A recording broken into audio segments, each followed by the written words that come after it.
Bonjour à toutes et à tous, j'espère que vous allez bien. Grande joie pour moi de vous présenter certainement un fromage que vous connaissez peu ou prou, la Fourme de Montbrison. C'est une pâte persillée, c'est un fromage au lait de vache de la race Montbéliard d'Abondance et Aubrac qui pâture dans les terres vallonnées des Hautes-Chaumes du Forêt au cœur de la Loire.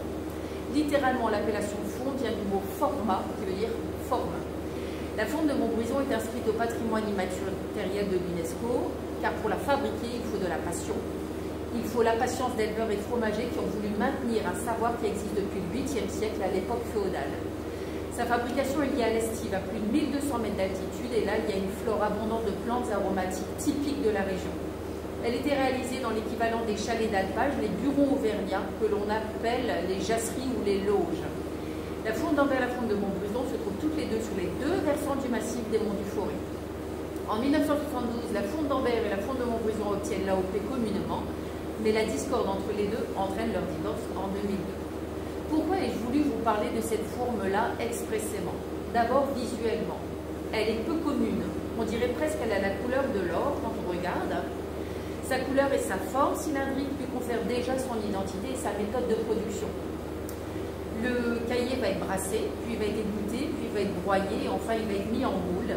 Les fourmes après démoulage seront placées dans des chéneaux en bois de pin pour environ une semaine.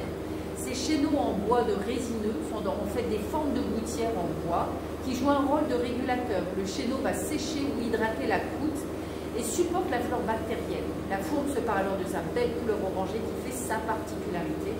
Et afin d'apporter de l'oxygène au bleu, Penicillium roqueforti, les fourniers, comme on les appelle, piquent les fourmes avec des longues aiguilles. Ainsi apparaissent des cheminées qui vont faciliter la création des veinures bleues caractéristiques de la Fourme de Montbrison. La pâte est souple, elle est ferme, de couleur crème avec des magnifiques marbreries bleu clair comme vous le voyez. En bouche, elle offre l'agréable sensation de petits grains qui tapissent le palais avec un goût de lait, de champignons, d'écorce de bois, de résineux. Il y a un parfum de prairie, une saveur douce, subtil goût de noisette et une légère amertume. Comme vous le constaterez, la Fourme de Montbrison, elle est très peu salée. Elle s'exprime davantage dans la finesse plutôt que dans la puissance. Ce fromage se déguste à température, mais vous pouvez très bien le cuisiner. En raclette, elle est douce, subtile, onctueuse, crémeuse. Dans un burger avec un confit de fil d'oignon rouge, en sauce avec une viande blanche ou un poisson. Je vous souhaite une très très belle dégustation et je vous dis à demain.